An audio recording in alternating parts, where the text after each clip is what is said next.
What's going on, everybody? Welcome to another episode here of the Desai Guys Football Forum. I'm one of your co-hosts, on the side, joined as always by my good friend, my good buddy, the other half of Desai Guys, Tad Desai. And Tad, man, this has been a crazy couple of days. This is the tampering period, but essentially some of these deals are pretty much locked in place. It's just not official until March 15th at, I believe, 1 p.m. Eastern. I can't remember exactly what time it is. 2 p.m. Eastern. It doesn't matter. Is it 2 p.m.? It doesn't matter. Pretty much it's like afternoon on the East Coast is when the league year officially begins, and that's when these deals can be official. That's when it's like, you can see physicals for guys that are part of trades, because there have been some trades as well. Like it's been a pretty wild couple of days, like I said. So we're going to cover all of that. Most of it, I wouldn't say most of it, like as much as we can, honestly, because there have been a lot of wheeling and dealings, lots of free agent signings, lots of trades as well. So we're going to try our best to get to as much of it as we can in today's episode. And hopefully the leftovers we'll get to in a later episode, hopefully later this week. But Tad, how have you been feeling with this sort of, first sort of wave of free agency going right now? Honestly, it's been more quiet than I thought, to be totally honest. Like, sure, there have been some splash moves, but I'm just waiting for like some big bomb to drop. Because I don't know about you, but I just had that feeling that like there's something else in the works. But man, if these are the side moves, I can't wait for the main move, because these side moves have been absolutely crazy. It's just been the LAFB Slack has just been going off for 48 hours straight. For like sure. It's been, I took a nap earlier today. I missed like 4 moves while I was gone. Like it's just like you cannot rest without something happening. So I don't think the landscape of the NFL has changed that dramatically, but I do think that it's changed enough where some playoff contenders should be a little bit more scared of making that, repeating that feat again. Yeah, I think the biggest thing I'm sort of noticing with free agency this year is that I don't think it's such a big free agent class. You know what I mean? Where it's like, I think there's a lot of good players. There's not anybody that's like, oh my God, this guy is out there. Like, makers. Exactly. There's not like those A+ tier guys that are like, oh my God, he's available. Where is he going to go? It's more of just, Tad, I think what could happen, kind of like how you're saying, waiting for that bomb to drop. I think possibly we may see a trade. Like, I know we already covered the Bears trade with the Panthers for a number 1 overall pick. Like, that was a big blockbuster trade, obviously. But I think there could be a player like, obviously, DeAndre Hopkins is still with the Cardinals, but maybe that trade's going to happen. There's the rumors with Derrick Henry. So, I mean, there's a lot of things that could possibly happen through a trade. But through free agency, I think, like you said, it's like there's a lot of good difference makers, a lot of good like supplemental guys and lots of good players, but nobody that's like, oh my God, he is out there. Where's he going to sign? He is going to make a huge difference with the team that he signs with. But you know who can make a huge difference, Dad, in your everyday life when you're trying to, win some money as you head into summer? We got March Madness going on right now. Our friends at BetOnline remain your number 1 source for all your sports betting needs this season. You'll always find the latest odds, team matchup info, player news, and game trends all at BetOnline. And as your continued source for all sports wagering information, BetOnline features live betting, free contests, and giveaways all season long. Always the fastest, easiest way to bet on all your favorite sports events, whether that's March Madness. Like I said, that's kicking off pretty soon. I think this week, obviously, within a couple of days. We got NFL free agency. You can bet on that. The NFL draft, obviously. We got the NBA coming into the final stretch of the regular season. You can bet on all that. The MLB, you got the World Baseball Classic, but that season's kicking off in a couple of weeks. So you got all that. NHL's in the final stretch. You got MMA, you got tennis, boxing, esports, golf. They got you covered on all fronts. So head to BetOnline today on your computer or mobile device, and you can receive a 50% of a welcome bonus on top of your first deposit. All you got to do is use our promo code BELIEVE. That's capital BLEAV, and you can receive a 50% of a welcome bonus on top of your first deposit. Once again, that promo code is BELIEVE, capital BLEAV, and you can receive your rewards. BetOnline, where the game starts. So wasn't my cleanest read out of all the reads that I've done. Yeah, it was but all right. It was better than I could have done. but I mean, definitely we love our friends at Bet Online. Definitely go check them out. Use our promo code BELIEVE to get that 50% initial deposit, a 50% bonus on top of your initial deposit. So yeah, really great because free agency has been wild.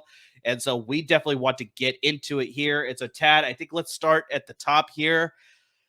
As a Niners fan, it's sort of like a slight breath and relief that it's like Jimmy Garoppolo is not going to be coming back for the San Francisco 49ers. But then part of it's also like you see the season that they had. It's like maybe it's sort of bad that he's not coming back. Well, yeah. You guys got Sam Darnold. It's okay now. So we'll see what happens. Yes, Sam Darnold, we'll get to that maybe a little bit later or in another. No, I wouldn't hang my breath up on that. Jimmy Garoppolo is now a member of the Las Vegas Raiders. He has signed a 3-year deal worth $67.5 million. That comes with $34 million in guaranteed money. I mean, you look at the offense, Ted, and he's got honestly a very similar bevy of weapons to what he had in San Francisco, where he has Josh Jacobs at the running back position. He's got Devontae Adams, obviously clearly one of the best receivers in the game. Hunter Renfrow is a great slot receiver. Darren Waller is no longer on the Raiders, which we'll get to a little bit later. We'll touch on that. But I mean, at one point he did have him earlier in the day. He did have him on the roster. But just still, also you got to throw in the fact that they signed Jacoby Myers recently, a 3-year deal worth $33 million and $21 million in guarantees. So he's like, you add to that receiver group, familiar with Josh McDaniels and his offensive system. Obviously, Jimmy Garoppolo, familiar with Josh McDaniels from their days in New England as well. So it's like, the only thing that worries me, Tad, and this is where I'm going to shift it over to you here, is just that, is this an upgrade? I see it more of like a lateral move. Some people even see it as a slight downgrade over Derek Carr, who is now a member, obviously, of the New Orleans Saints, which we'll get to, obviously, a little bit later. There's a lot of things we're going to get to. Hopefully, we'll get to it, but I really don't know. It's a long list, guys. There's been a lot of things. There's been a lot of things that's been happening. But just, Ted, what do you think about this move, and how does this mean, like, what does this mean for the Raiders as far as, like, them making an upgraded position? Like, I mean, I'll put that in quote marks, maybe. It's not an upgrade. It's not an upgrade. Anyone who says it's an upgrade is stupid. It's not. And yes, I know that Jimmy Garoppolo was able to bring the 49ers to a Super Bowl, but let's be real. I think the general consensus on that is that it was Kyle Shanahan that did that with Garoppolo rather than Garoppolo carrying Shanahan to a Super Bowl. So I'm not, I like you said, it's a lateral move at best, slight downgrade at worst. It's the same thing. The Raiders have the exact same offense going in. They have a, capable quarterback with a talented offense. And the question is, can Josh McDaniels get together? I don't think he can. I'm not a Josh McDaniels believer, but something like what you said is, I think, a big factor here, and something they are clearly going for is familiarity. So with the Jacoby Myers signing, with Jimmy Garoppolo coming back from his days in New England, I think Josh McDaniels is recognizing that he is very quickly running out of goodwill in Las Vegas, and he needs people that understands this offense, because I think that's the weirdest thing. Everybody's kind of down on Derek Carr right now. Derek Carr never looked that bad in his career before last year. I think what it was a lack of understanding of what was going on in that offensive system. So I think that McDaniels knows, okay, if we can bring in people that understand what I'm trying to do, and then they can immediately succeed, then I think there will be a success. So no, it's not an upgrade. It's not a downgrade. I think it's kind of like a lateral move. But I think with all those extra factors coming in, Garoppolo does have a chance for success. I think that, especially let's kick it to fantasy. Fantasy-wise, I think he is now a solid backup quarterback option. I don't think that's a horrific idea to have him on your bench in case something happens. Devontae Adams, he stays, kind of middle despite his Instagram story, which makes it seem like he's a little pissed off. Yeah, what'd you make of that? He's not a happy camper for sure. I think that was like an Aaron Rodgers thing. It could be. It could very well be. I think that's what it was. But yeah, no, like Jacoby Myers, Hunter Renfrow, obviously Darren Waller, like we talked about. That's kind of that. We'll talk about it later. But I think everybody's fantasy value is like kind of even right now. And for the Raiders, just in general, I get it. This was a good move because you don't want Will Levis, you don't want Anthony Richardson. Those are both developmental guys. Like I said, McDaniels knows he's on the hot seat, so he cannot take the time to develop those guys. Panthers just made the big move up to number 1, so clearly you're out of the running there. So go for the vet that you know. I don't hate the move, but it's a big. Yeah, I think that's the big thing. I think I completely agree with you with the fantasy aspect where it's like I think we need to see how he looks in the offense. Devontae Adams, I think, takes a slight hit. I do like Oh, Hunter you think he Renfro in the takes a hit? offense. I think so. Slight hit. I'm not saying it's like a massive, like you Right. shouldn't draft him in the first or second round or whatever. I'm just saying that I mean, he was with the number 3 receiver last year with Derek Carr. So, like, how much worse could he exactly. So be? I think that may drop to possibly 4 or 5 now as opposed to Okay. staying in Yeah. that I top three. mean, That's what I'm saying there because Garoppolo just doesn't have the arm strength to consistently get at the ball down the field. Where I will say though is that Renfro and Jacoby Myers should benefit with this type of offense and Jimmy Garoppolo. So it's like they may stay the same, if not a slight boost in their fantasy stock though for sure. But Jimmy Garoppolo, like I think is just a streaming option. Like if you're playing in a 2 quarterback system, then maybe you draft him a little bit later. But yeah, I think if you need a backup guy, he's the guy that you want. So really quick tab before we move on to more news, because like I said, we have a lot to get to we here. got to Just get going. We got to get we going. talked about this before where it's like most likely the Raiders are going to go with the veteran move at quarterback, and then they're probably going to protect him with that number 7 overall pick. So do you think that's still the move here, or do you think they address the offense with that number 7 pick? I The think they're defense, going to go. my mistake, the I was about to defense. say, I was a little confused when you asked that. I think they're definitely going to go for offensive line here, especially because now that the Bears are number 9, they know that whoever they don't take at 7, he's not slipping. Like there's no chance. Like the top offensive lineman is not going outside the top 10 now. It's either going to be he's either going to be a Raider or he's going to be a Bear. There's no if, ands, or buts about it. So I think absolutely they are going to go offensive line. Maybe if a Tyree Wilson or I could see them going pass rusher, but to me it just seems like, especially citing a vet like Jimmy G, that's just like we gotta protect him right now. No, I think that's probably the best move as well, because obviously, like we talked about before, that they'll probably go the veteran route and then protect him with that number 7 overall pick, and then figure out the quarterback situation a little bit later. So, yeah, Hold I on, think offensive line at 7 is probably the clear cut here pick here. Let me try this. Welcome to Las Vegas, Peter Skronsky. Better, Son of a bitch, Skronsky, yeah, Skronsky. What did I say? You said Skronsky. I don't hear the difference. Yeah, clearly. Well, it's better than Skronowski or whatever you said a couple episodes ago. It was ago. bad. I listened back on that. Like I said, improvement. I'll give you that. I'll let it pass this time. I have a month to nail it down. I got it. Exactly. So let's move on. Like I said, we got a lot more news that we want to get to here. So let's get to Andre Dillard, formerly of the Philadelphia Eagles. He was a backup swing offensive lineman with them, but I'm pretty sure he's going to entrench himself into a starting role. Now with the Tennessee Titans, he signed a 3-year deal worth $29 million. Like I said, a young, very versatile offensive lineman coming out of Washington State.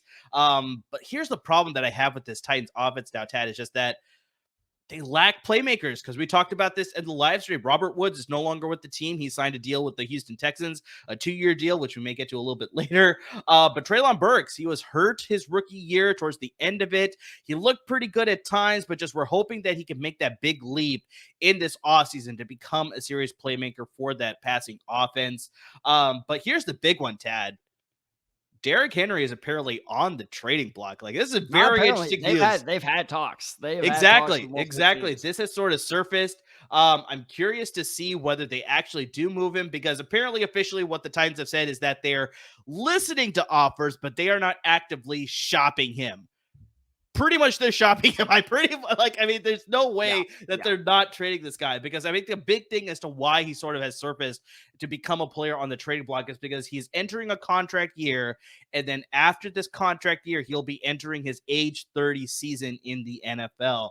And look at how much he was used in that Tennessee offense. I mean, he has over 1,250 attempts in the past 4 years alone. Like, they clearly used this guy as a workhorse running back. So now you enter that age 30 season, with for most running backs is already of like, okay, this is where they start to see a decline. But with Derrick Henry now, it's like you wonder if it's going to be even a steeper of a decline, because how used he was in Tennessee. Like, still very effective. I'm not saying he's not, because I think he went over 1,500 yards and he had 9 rushing touchdowns last season. But it's just you wonder whether that's going to stay consistent or not. So, Tad, like, if you're another GM and you see that Derrick Henry's on the trading block, are you trading for him? Well, we talked about this a little bit in our live episode when we were discussing the Bears and Panthers trade, where you said, like, I would not trade, first round pick for Derrick Henry. Do you stand by that? I stand by that. That's a terrible take.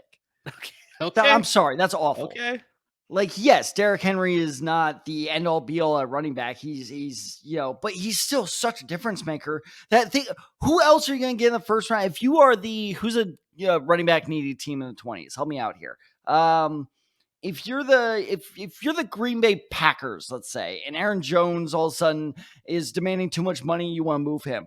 Are you telling me? Well, the Packers aren't a great example because they're about to lose Aaron Rodgers. But all right, perfect example and team we're going to touch on in a bit. The Philadelphia Eagles. You're telling me you're not going to trade number 31 for Derrick Henry. Who else are you going to get at 31 that is more valuable than Derrick Henry? I get that, but I guess just for me, like I said, plus you have to pay him a huge contract too, because he's going to demand it based on the production that he had. So it's like, yeah, giving up that sort of first round pick, like I will understand it if a team does it. But personally for me, like if I was in a GM shoes, I would not do it. Like a second round pick, 100%, maybe multiple picks. I can understand that, but just giving up a first round pick straight up for Derrick Henry, like I don't think I could do that. I guess it's just it's simple, like fundamental. Maybe you see it more because you watch games in the AFC South, so it's like you see this guy more firsthand. He's good, dude. He's good. He's unstoppable. I see it too, but he's a cheat code. For me, it's just like I see like we're starting to see some of the cracks. He dealt with the Jones injury 2 years ago, and I'm wondering if that's like we're going to start to see possibly some of these cracks in the foundation here, which I mentioned in the live stream too. So it's like I'm wondering if just like it's going to start to happen now, and I don't want to be on the hook for that then. Well, this is going to sound, brutal, but this is how the NFL works. If I'm the Cincinnati Bengals, who have apparently had, breakdowns and talks with Joe Mixon, because Joe Mixon, people are forgetting, was on the trade block apparently 2 weeks ago because they couldn't get anything done. Those talks have kind of died down. But if I'm the Bengals, I'm going, hey, you want Mixon for Henry? Yep, bring it on. Like that, I will absolutely do that. Now, if I'm an immediate contender, because I'm not saying you're wrong, his future's not looking great. He's a running back. No running back's future looks great. But if I'm a contender, absolutely I'm willing to do that. But this is what makes the Andre Dillard thing so confusing, is because the Titans have been unloading talent all offseason.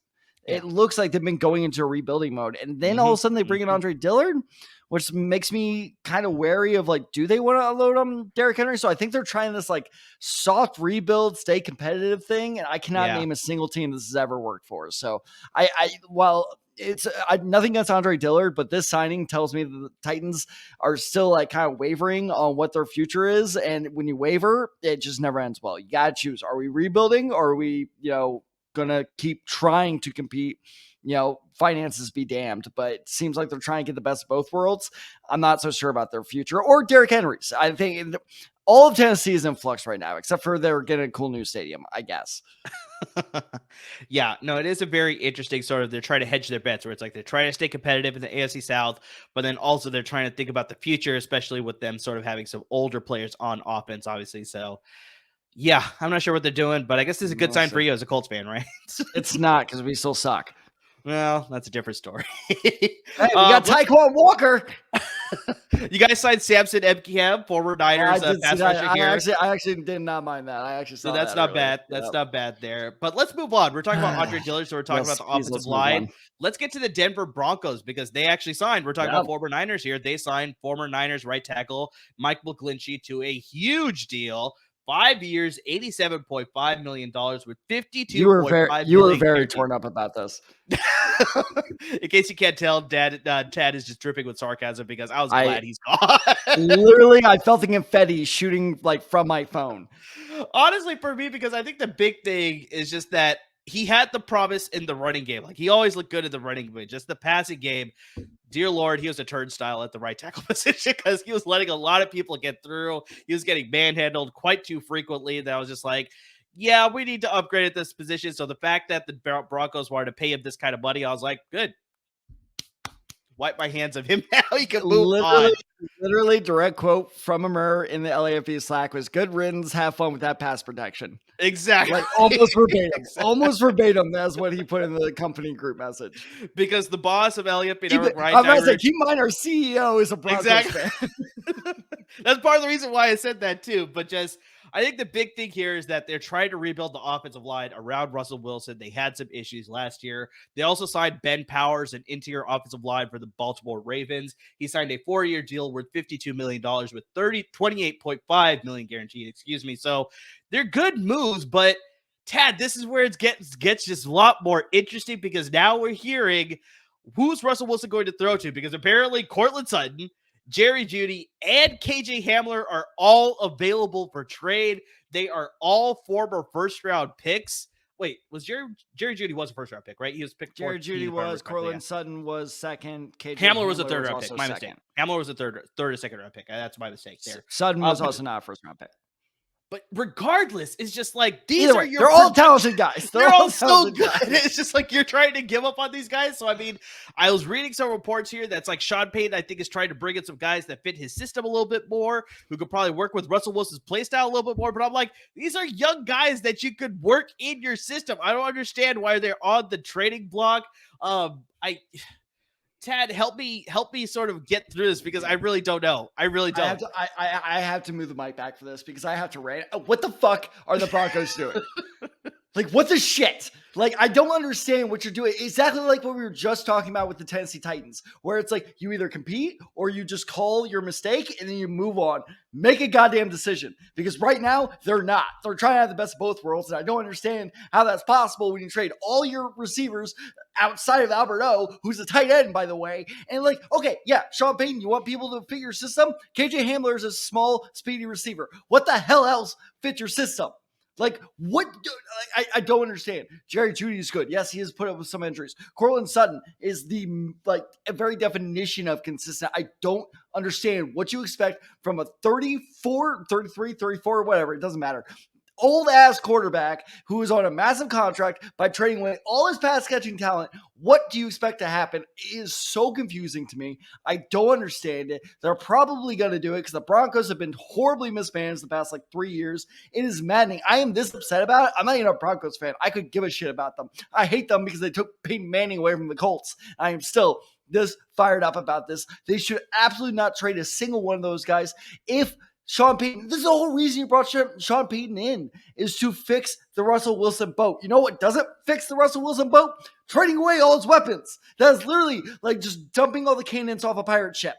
Like, that's how you fix the pirate ship, is you just dump all the cannons? No. It makes zero sense. I don't understand it. Now, sorry. I'm calm now. Let's talk speculation. This is going to be fun. No, this is why I'm calm. Let's talk speculation. Now, if one of these guys do get traded, I think they are a fascinating fantasy option for wherever they go. Now, I was kind of kicking around some team names in my head of like who needs a receiver, who could target some guys. I remember, what about this? What if a guy like Jerry Jeudy or Courtland Sutton goes to Cleveland? It's not a bad move, to be honest with you. Right? Because they need... As we're hearing talk about, Kareem Hunt's a free agent. There's a possibility that I heard, I don't know if this is legitimate or not, but they may move Nick Chubb as well. So, they're clearly moving into a pass-first system, obviously, because they need to prioritize Deshaun Watson. So, they got Amari Cooper. I got hope for Donovan Peoples-Jones. I think he's going to do really good in the second role. They drafted David Bell out of Purdue. So, it's like they got some good receivers. But, yeah, if you get an upgrade like Jerry Jeudy or Courtland Sutton, it's like, why not make that move? Exactly. Or what about this? What if one of them goes to a team that is clearly all in for the future, Carolina? That would be good because we already talked about this on the live stream. It's like whoever that rookie quarterback that's going to be taken at number one, help. Or if they move down, he's got nobody to throw to. Like you talked about it. It's Laviska Shenault, Terrace Marshall Jr., and Shai Smith. It's like Tommy Tremble. I don't know why I keep bringing him up. I don't know why receivers, but yeah, at the tight end position, that's not really helping much either. So yeah, if they can make a move like that, that's just fantastic to add on to a young rookie quarterback's arsenal of weapons to sort of use in that offense. So that's not a bad move either. So my general point being is, for now, yes, the Broncos are being really stupid if they continue to pursue this as a real possibility, which apparently it is. I actually am buying into this, but if one of them were to be moved, maybe not Hamler on a lesser extent, but Sutton or Jeudy, if one of them got moved to a different team, obviously it would depend on the team. I could see that actually increasing their fantasy value by a huge amount. That would be, hold on, let me do my Donald Trump, by a huge amount. That was awful, but that was so bad. Ridiculously that bad. Was so bad. I tried to go not even close. That was just huge with the slight action. That's all huge. I don't know. It's I bailed 2 seconds into that. So that was awful. I can't even stop thinking about how we're gonna cut that. We're gonna cut that. But anyway, God damn it. Oh, dear Lord. but they will become a fancy difference maker, and that actually could increase their value. But it's just I'm bailing. I'm pulling a parachute. Just take it from here. Should have bailed on that accent before. I should have. Ooh, man. But honestly, that was a huge mistake. That was not any better. I think the big thing, though, that would prevent the Broncos from moving on from any of these receivers or attempting to move on from any of those receivers is that apparently the asking price is pretty astronomical. That they're asking for a high-end draft capital. They're asking possibly for players in return, which is I don't think that would happen. I think most likely these players are going to stay on the team. Maybe they're going to be deadline moves once the season begins, but just like once the season begins, Sean Payton's going to see that these guys are beneficial in his offense. Well, that's my thing too. It's like, what? I really don't understand it. It's so stupid. But also, it doesn't help their case that this year's receiving class and the draft class is pretty deep. So it's like, okay, I could give up a first for Jerry Jeudy, or I could find like a slightly less good Jerry Jeudy in the 4th round for free. So it's one of those things. Again, I don't understand Broncos management. Like they've just done nothing right in the past 2 years. Yeah, it's puzzling for sure. And maybe this move too, as we move on to another topic here, some people found it a little bit puzzling, but we brought this up earlier. Darren Waller is no longer a member of the Las Vegas Raiders. He has been traded to the New York Giants for a 3rd round pick, the number 100 pick overall in this year's draft. I mean, Tad, highly productive tight end. I think when this guy is on the field, he's a difference maker at the tight end position. Fantasy-wise, he is a top 5 fantasy tight end, I think, consistently the past handful of years here. But here's the problem. He is very injury prone, unfortunately. The past 2 seasons, he has dealt with injuries, a thigh and a calf strain, which kept him out, I think, for 9 games this past season, which obviously affected the Raiders' performance on offense. But just like I said, when he's healthy, he is definitely a good player to have. New York Giants definitely do not have a lot of weapons in the passing game, both at the tight end position and the receiver position. They dealt with a lot of injuries. They did re-sign one of their injured players, Sterling Shepard, to a 1-year deal, $1.3 million. I think, Tad, you put it perfectly. It's a 1-year prove-it deal. If he can stay healthy and he can produce, maybe he'll get a little bit more money in next year's offseason. But just, Tad, I had to do the math on this one because this is pretty bad. In the past 4 seasons with Sterling Shepard, out of 66 total games, he missed 34. Oof. Which is over that 50. Just over that 50%. It is over half of his game. So it's like you hope that he could sort of come back and he could put those injuries aside, because Daniel Jones looked good with Brian Daboll at the helm. And part of the reason that he looked good, it led to the Giants sort of giving him this contract, which is why I said puzzling, because some people were like, is this the type of money you want to give to Daniel Jones? Or maybe you should have moved on with somebody else in the draft or free agency or something like that. But Daniel Jones got a 4-year, $160 million contract with $92 million guaranteed. I will say, like I said, he looked better in the offense with Daboll at the helm. He had a 3-to-1 touchdown to interception ratio, which is his career best easily this past season. He just looked a little bit more confident in the pocket. They used the running abilities of his on the right times. He was very controlled with the ball, like I said. That's why that interception number was way lower than his past previous seasons. So I like that move. They also tagged Saquon Barkley. So, I mean, it's like, they got some pieces on the offense here, but just Tad, like, how do you feel about the Darren Waller trade? Like, how do you think that fits in, especially fantasy wise here? And just like, yeah, I think the big one is just like, what do you think about that Daniel Jones contract? So the Giants were in a tough spot because I think it was pretty obvious they didn't want to pay Daniel Jones that money. But the problem really quick, before you go on with your take, I remember this was a running conversation we had with one of our LAFB Network crew members, Kerry Krongard, who is a Giants fan. And I think I brought this question up to him back in October. I was like, if Daniel Jones takes the Giants to the playoffs, like, do you have to commit to him now? It's like, and that was like a running conversation that we had the last handful of months in the regular season. And clearly they did. They gave him this sort of contract. It's just like, yeah, you can either look at it as good, you can look at it as bad. I don't know which one you want to look at it, but yeah, Ted, continue with your take here, whether good or bad here. So, kind of like what you talked about was if he takes them to the playoffs. So it reminds me a lot of the early 2000s to mid 2010s Chargers and Colts that were always so consistently good. They got to the playoffs, but the problem is they could never do shit when they got to the playoffs. And then they just were stuck in a draft territory where they were never able to get the talent to, better their roster. So they were just stuck in this weird, good, not great purgatory for close to 2 decades until Phillip Rivers and Peyton Manning retired. And now we're just in hell. So that's great.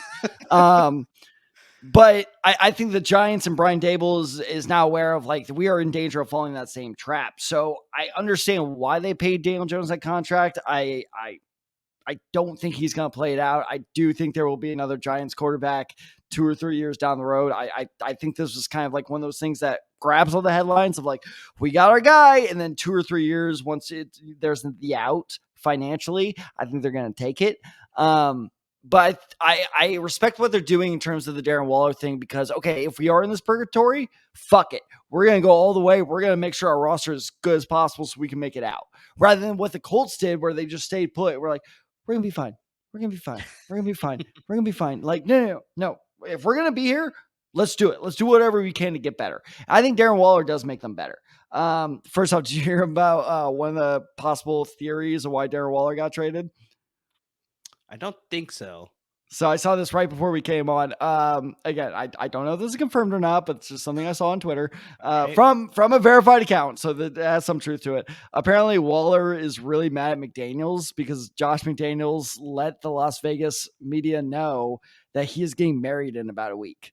And he wanted to keep the wedding a secret.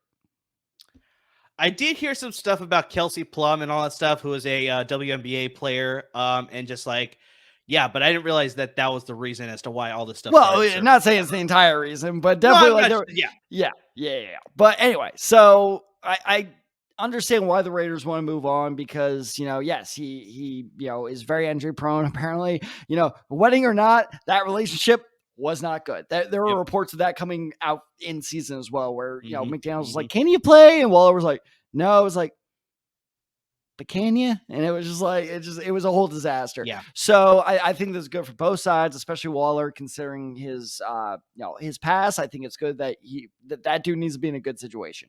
So let's kick it to the fun stuff. Let's go fantasy wise. I like it. I think that, you need to surround Daniel Jones with as many weapons as possible. Sterling Shepard, like you said, he's on a 1-year prove-it deal. Historically, receivers do very, very well on that. Even, I know this doesn't count towards fantasy, but look at what Juju Smith-Schuster did on his 1-year prove-it deal in the Super Bowl. Hey, man, you want to get paid? He's about to get paid. Sterling Shepard is on I think on a similar path. And then now Darren Waller, we already see that Dawson Knox, without Dable, he fell off. Where the hell was Dawson Knox? Well, Dable knows how to utilize a good athletic tight end. So I think that Waller, if he can stay healthy, that being the big obvious, Waller's back to tight end 1 category. And especially now that, he has had that injury, you could grab him in the later rounds as a tight end 1, production with, the value of a tight end 2. So I actually really like this trade for both parties. I think the real loser here is the Raiders because, man, if you're going to go for a vet for Garoppolo, why would you get rid of one of his weapons? Very true. And I like the fact that you bring up the fact that Brian Dable is good at using athletic tight ends or just improving that tight end position, because we saw at times rookie Daniel Bellinger, tight end for the New York Giants. Yeah, there were some flashes where it's you saw him actually produce really well. So now you give him another tight end, a proven tight end in the NFL, and Darren Waller. He could definitely learn some tips and tricks from him during the offseason and training camp. So even if Darren Waller were to get hurt, you got a pretty good handcuff option in Daniel Bellinger that could step in and take that starting role and look really good in the tight end sort of position there for the New York Giants. So it's I don't know what they're going to do at the receiver position, but you got 2 really good receiving tight ends that I think can make a big difference in that offense. And maybe they made that trade with Darren Waller because we've talked about this already. The tight end class in this year's draft class is pretty strong. So maybe they're going to draft a guy in the 2nd or 3rd round to sort of fill that role and become an instant starter sort of thing. So we'll see how that all plays out. Would that not be the most Raiders move of all time if they took Michael Mayer at number 7?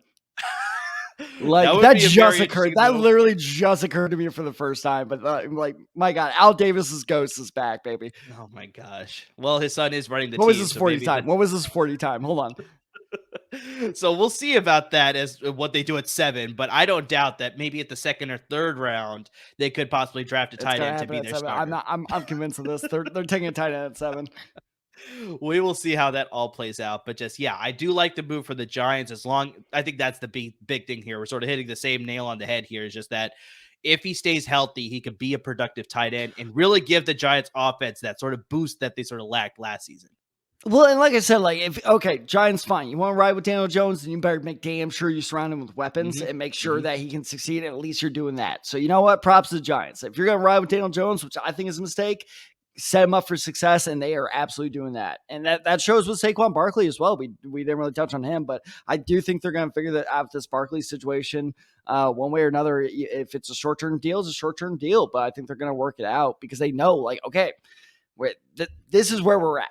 And we're going to make the best of our situation rather than making that. They're not like the Titans where it's like, well, we'll stay in this like cute little purgatory and like whatever. Like, no. If we're going to like be like mid upper tier, we're going to do everything we can to get that next level up. So look, the Giants, what they're doing is risky. Absolutely. But I love the finesse of it. Great finesse. 100%. It's definitely like, those, the cartoons, Looney Tunes or whatever, where it's like, the characters are stuck together and one character wants to go this direction, the other one wants to go the other direction. They start pulled back together or whatever. That's exactly what the Titans are doing right now. Ridiculous. Oh gosh. So speaking of the draft, we're gonna get to our next team here because they made a lot of great signings, but unfortunately it's not going to affect the fantasy world as much, but maybe a little bit. We'll touch on that a little bit, but it's the Chicago Bears. So I mean, we already talked about this, how they made that big move, trading the number 1 overall pick to the Carolina Panthers. They swapped for the number 1 for number 9, a bunch of other picks. They obviously got DJ Moore in return here. So they went defensive heavy with the free agency class right now with all that money that they had. They signed TJ Edwards away from the Philadelphia Eagles for a 3-year deal, $19.5 million with $12 million in guaranteed. Such a steal. He had 159 total tackles, which was 7th in the NFL. He had 10 tackles for loss and 2 sacks. He's still a very young linebacker too, so he could be very productive for them for the entire length of that contract. This was a great signing. I texted my buddy Jay, who was a Bears fan, obviously, after the signing happened. I was like, you got a home run here because the Bills couldn't afford to pay this guy. The Bears absolutely benefited. That's Tremaine Edmonds, the linebacker. He signed with the Bears for a 4-year deal worth $72 million and $50 million in guaranteed. I mean, he's only going to be 25 when the season begins, Ted. Like, that's insane. And he's already been so productive in 5 seasons. He came into the league at 20. So he's already had 5 seasons. All 5 of those seasons, he's had over 100 total tackles, and he's just been so productive in the defense, for the Buffalo Bills. And yeah, he's just going to bring that over to Chicago. He's going to be a rover. He's going to be able to come in on pass rush as well. Like, I mean, great signing to upgrade that defense for Matt Eberflus and the Chicago Bears. And then the last one here, this one happened relatively recently, so you might have missed this one, Tad, but it's not a like huge move, but it's a pretty productive move because he had a really good season in 2022. And that's DeMarcus Walker, the edge rusher, signed over from the Tennessee Titans. He signed a 3-year deal worth $21 million with $14.65 million guaranteed. He had a career-high 7 sacks last season with the Tennessee Titans, and so I think Chicago Bears are hoping that he could capitalize on that, hopefully meet that number, if not increase it in this defense here. So yeah, a really good additional signing here. And so Tad, like I said, we want to get this a little bit more of a draft spin because obviously they trade down to 9. We talked about this in our live stream that, okay, maybe they go offensive line. They have a multitude of directions that they can go in. So it's like, will they go offensive line to protect Justin Fields? Will they go defensive end to sort of upgrade that pass rush? Edge rusher? Will they go cornerback? I mean, there's a lot of different directions here. So now, with these couple of defensive signings at the linebacker position and one pass rusher, where do you think they go as far as that number 9 position? Because this sort of gives you an idea as far as some of the holes that they filled. But just, yeah, I mean, at number 9, I mean, there's a possibility. You already laid this out earlier when we were talking about the Las Vegas Raiders, that whoever the Raiders take, the leftover is possibly going to go to the Chicago Bears at number 9. So, I mean, just, yeah, do you still stick with that theory of that them going offensive line here at number 9? So I'm cracking up because during our live stream when we did, the breaking news with the trade and everything, I go, yeah, they'll go offensive line, they'll go cornerback. I don't think they'll go linebacker. Well, now I'm convinced they're definitely not going linebacker. Pretty convinced, yeah. Exactly. So yeah, exactly. Which, by the way, just the Tremaine Edmonds thing, you're absolutely right. Great signing, but I mean that was what he was worth, $50 million. So I'm not saying they overpaid. Getting TJ Edwards at $12 million guaranteed, yeah, exactly. is absolutely such a productive guy. I want to know how they pull that off. Like that was insane. By the way, everyone freaks out about the Watt brothers. How about the Edmond brothers? Yeah. You got Terrell Tremaine in, and Terrell. you got Terrell in Pittsburgh. You got Tremaine now in Chicago. Like, man, those should be some proud parents. And I don't know which one because they both look similar, but I saw one of them at the Super Bowl. They're big. Yeah. It's very scary. It's very scary. But anyway, so no, I think now we're at, a fork in the road. Is we either the Bears are either going to go cornerback, which would surprise me, or Paris Johnson. Welcome to the Chicago Bears. Because like I said, I think Skoronski. Better. I think it's better than Yeah, there we go. All right. I think the guy from Northwestern is going to go to Las Vegas at number 7. And I think that leaves Paris Johnson as the second best tackle to Chicago at number 9. Because we talked about this in our previous episode, but I'll say it again, is people say that this offensive tackle class is weak, and they're not wrong. But I think that gives off the impression that it's weak across the board. It's very top heavy. Is how I would say. 100%. There's a lot of talent at the top. Then once you get past that, top 3 or 4, then you start getting like, eh. So and Ted, I think the big thing too is that it's not only top heavy, but it's like literally like very, very like tip of the iceberg. It's literally like 1, 2, 3. Exactly. It's like your favorite Moneyball quote where it's like, you got these teams here, 50 feet of crap, and then you got the rest. So in this case, it's not 50 feet of crap of offensive tackles or whatever, but just like the productivity is not definitely 50 feet of gold either.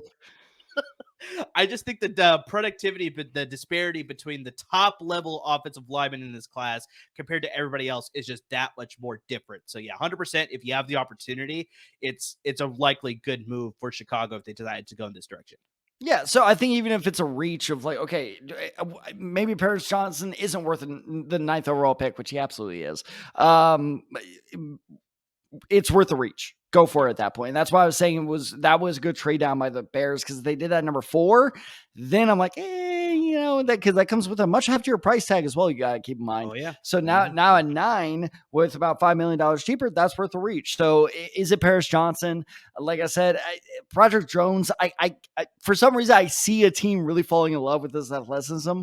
And maybe it's just because they both went to Georgia, but it reminds me a lot of Andrew Thomas, where he was just a freak athlete, and like some team in the top 10 falls in love with his athleticism, and he goes higher. First, I just have a gut feeling that Broderick Jones is going to go higher than we think. So maybe it's him at 9, but I would be utterly shocked that if the Bears stay put at number 9, if they went anywhere else but offensive line, that would be probably the most shocking move of the entire NFL draft, assuming the Panthers don't take like Jalen. Well, and this is I was going for the joke there, but Jalen Carter, also something to keep in mind because defensive tackle is still a massive need for the Bears, and we're not quite sure with everything going on with him where his draft stock is. So Jalen Carter is a wild card still worth looking out for. Yeah, that's the sort of interesting wrinkle that I sort of wanted to get into because the Bears had the league's worst rushing defense last season. And so with Jalen Carter still there at number 9, it's like, do you entertain that thought? Do you like sort of go through and make sure? Get the guy you always were going to get at number 1. Exactly. At number 9. Exactly, right? So it's like, if he's still there, it's like, do you make sure that you sort of clear up all these issues that he's sort of been having off the field and just make sure that this is the guy that's like, everything else is clear cut and good and clean sort of thing. So it's like, yeah, if he's there at 9, it's like, I definitely would be like, I don't know, maybe this is the guy we should take sort of thing. But I think just that's the standard thing that I've been hearing with Chicago here at number 9 is just that it's not the most sexiest pick, but definitely you need the protection. And so you need to go offensive line, whether that's Peter Skoronski, whether that's Paris Johnson Jr., whoever it is out of those two, I think that's probably the safer pick. I will say, though, that I sort of talked about this before on the podcast where it's like, if you're in a team that's sort of rebuilding, you want to focus on the side of the ball that sort of has the most, you can sort of complete a little bit faster. So I think with Matt Eberflus being a little bit defensive minded, well, not a little bit, he is defensive minded. And he sort of made these signings in the free agency offseason here where he's sort of anchoring that defense. I wouldn't be surprised if they double down and they go defensive edge rush, where they go with a Tyree Wilson, a Miles Murphy, maybe whoever shoots at the board like a Lucas Van Ness or, a Nolan Smith. Van Ness would be the shocker because I think of like Wilson or Murphy slip. That would be, I would disagree with it, but it wouldn't be surprising. I think what would be surprising if like they go for a guy like Van Ness, who's been recently shooting up draft boards because he's been testing well. I think that's a mistake, but I'm with you. It also wouldn't shock me either. Yeah, so it's like that's the only thing that I can sort of see possibly happening. It's like those are the three options that I sort of see happening. It's like they go with the safe, boring pick. They go offensive line to protect Justin Fields. They entertain the thought of Jalen Carter. Like that's another option there if he's still available. And then for me, possibly another move. Like I said, you double down on defense, make sure that's completely secure to give your offense more opportunities. You go with an edge rusher to pair up with DeMarcus Walker, a more possibly a more productive guy, depending on how they comes out of college, right? So Miles Murphy, Tyree Wilson, Lucas Van Ness, Nolan Smith, whoever it is, maybe that's a guy that you draft as well at 9 there. So like we talked about, they could go in a multitude of directions. Maybe they go quarter because depending on how it shakes out at the top, straight out. Like that wouldn't be surprising either. Like, if Christian Gonzalez is there, Devin Witherspoon, whoever is there, like maybe they entertain that as well. But it's just like almost there's no position that they could draft would be a wrong position. Like, I mean, there's a few obviously, but just they could go in a couple directions where it's like they could really help the Bears immediately to turn around that franchise for sure. So Tad, we got one more topic that we want to get to. We're not going to spend a ton of time on it, but I definitely wanted to get to it because you're a Colts fan. And that is the trade of Stephon Gilmore, the former Defensive Player of the Year, is now a member of the Dallas Cowboys. So Gilmore goes to the Dallas Cowboys. All the Colts got in return was a 5th round pick for him. Also throwing into the fact for the Dallas Cowboys side, Leighton Vander Esch has re-signed with the Dallas Cowboys on a 2-year deal worth $11 million. But just, Tad, I want to get your reaction on Stephon Gilmore no longer being a part of that secondary in Indianapolis. I don't give a shit. Who cares? Just Jesus Christ. Like this guy, I just fine. That why you're wearing a St. Louis Blues shirt? Fine. If you're gonna make me give analysis on this, then let's give some goddamn analysis on this, you bastard. All right. Stephon Gilmore is still good. Yes, this is a good move by Dallas because Trayvon Diggs sucks at man coverage. Stephon Gilmore, excellent man coverage. So now you have a perfect 1-2 combo where you play Trayvon Diggs in more deep zone coverage while Stephon Gilmore can actually cover a receiver because Trayvon Diggs gets burned more than a birthday candle. So that's great for them. Meanwhile, the Colts are absolutely tanking because, yes, all we got was a fucking 5th round pick and it's not going to do anything because we still don't have a quarterback and we're not going to get a quarterback because we're stuck with Will Levis and Anthony Richardson. So bottom line, good move for the Cowboys. Who cares about the Colts? And life sucks. If you can tell, Tad's pretty bitter. We had to end the episode on this, really. We were going so well. But this is interesting for the Dallas Cowboys. I want to bring up this side of the factor, especially for fantasy purposes too, because Dallas finished as the 2nd best fantasy defense last season. They were able to hang on to Dan Quinn as their defensive coordinator. You add Stephon Gilmore to this group, and you bring back Leighton Vander Esch. Like, I mean, if you're looking at defenses next year, you're forgetting one particular big name on that defense, by the way. Well, Micah Parsons is already still there, but I mean, exactly. I talk about like some of these moves that they made. Those turnovers himself, but no. On a serious note, sorry to interrupt you, but on a serious note, no. This pairing does work out extremely well because, like I said, Trayvon Diggs does struggle with 1-on-1, man-on-man coverage. So now that you have Diggs, that you can play around with Diggs more now, who is excellent across the field as a ball hawk. But now you have Gilmore, who's like, okay, if we need to lock someone down, Gilmore's got him. We don't need Diggs to do that anymore. So, like, the amount of turnover, I think this is the road you're going down. The amount of turnovers that this defense can produce, somehow probably going to go up, which is a very, very scary thought. No, 100%. And just they'll be able to get a lot of tackles. They'll be able to force a lot of pressure. Like, I mean, so if you're looking at defenses next year, I know it's not, obviously a position that you address very, like. Ooh. Sorry, no, you keep going. The question just occurred to me. First defense off the board, in your opinion? Because honestly, Dallas might be my pick.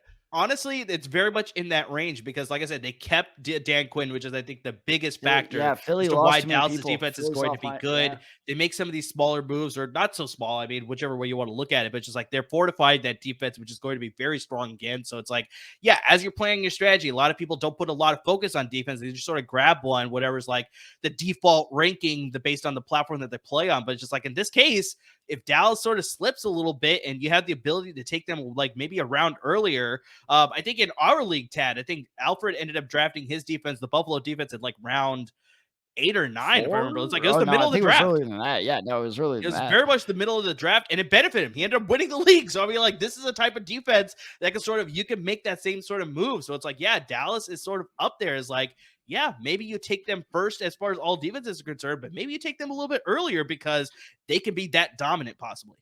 It's off the top of my head, but right now it's between Dallas and Miami for top defense off the board. You only got to throw San Francisco in there. Well, I mean, you guys have lost a lot of guys this week. We have. So, I mean, it is going to be interesting, but they did sign Javon Hargrave, who's going to upgrade that middle of the defensive line. So, and obviously the loss of D'Amico Ryans is going to play a factor too, but they find a way. They find a way. So, I still got them. Come but yeah, on. I think Dallas. You cannot say that line without giving a bad Jeff Goldblum impersonation. They find a way. That was much better than my Trump. I'll give it that. Oh yeah, easily. But yeah, Dallas, I think, is in that conversation to be the first defense off the board when it comes to fantasy football. For sure. So for sure. They got a lot of doubt. Just don't touch anyone on Indianapolis. Just stay. Why do I do this to myself? Oh goodness. So Tad, we covered a lot of topics, but this I think is only we didn't even get to everything either. Yeah, exactly. There is so much more that we want to get to that we didn't get a chance to get to. So hopefully we'll be able to drop another episode for you guys a little bit later. And hey, best way you can find out when that episode is going to be dropping, you see it down below. You see our social media handles on Twitter. You got my personal handle, Desai23. You got Tad's at Desai94. You got the show handle, The Desai Guys. And of course, we're on Instagram at The Desai Guys as well. We're always going to be keeping you up to date with all of our podcast episodes, our YouTube episodes, some great graphics on Instagram too. We got you covered. Make sure you're interacting with us. Make sure you're up to date with our podcast and the YouTube videos. And the best way you can do that as well is subscribe to both the YouTube channels as well as our podcast. Subscribe wherever you listen. Subscribe wherever you watch YouTube, whether it's on your phone, whether it's on your computer, wherever it is, just hit that subscribe button, both to our individual playlist, our channel, as well as we have a playlist on the LAFB Network's YouTube channel, as where they're going to be giving a lot of great content for Chargers and Rams specifically for free agency and draft stuff. But we have our own individual playlist to cover fantasy stuff, as well as some general fantasy and draft stuff as well. So make sure you're subscribing there. Like Ted, like we talked about, Ted, there's a lot of information when it coming to free agency and the trades and all that stuff. So we may not be able to cover it on the podcast or video. We may be dropping some articles too. So, make sure you're checking out the LAFB Network's website as well. We may have some articles for you to get to everything that we just couldn't get to in a video or a podcast. But guys, to everybody who's already listening, who's watching, who's interacting with us, who's reading the articles, anything and everything you're doing to support us here at the Desai Guys Football Forum, we really can't thank you enough. And like Amir said, yes, thank you so much for the support. And guys, if you're like, okay, free agency is all great, but like we talked about, maybe not as many big moves have been happening. What about the draft? Well, trust us, we're going to keep covering free agency for the rest of this week, but starting next week, we're going draft all the way, baby. It's going to go hard. Me and Amir are diving headfirst into scouting. I've looked at more players than I care to admit right now. And trust me, we are going to try to have guests on. We're going to try to do, scouting profiles. We're trying a whole lot of things. We're not sure exactly what's going to work, but we're going to try it. So keep tuning in. It's our first time covering the draft, folks. It's our first time. It's trial and error. It's trial and error, but a lot of fun things are going to happen. We can absolutely promise you that. So if you are waiting for draft stuff, just stick with us one more week and we're going to start hitting you hard with that stuff. So keep on tuning in. Thank you so much for watching. Thank you so much for listening. And as always, stay safe, everyone.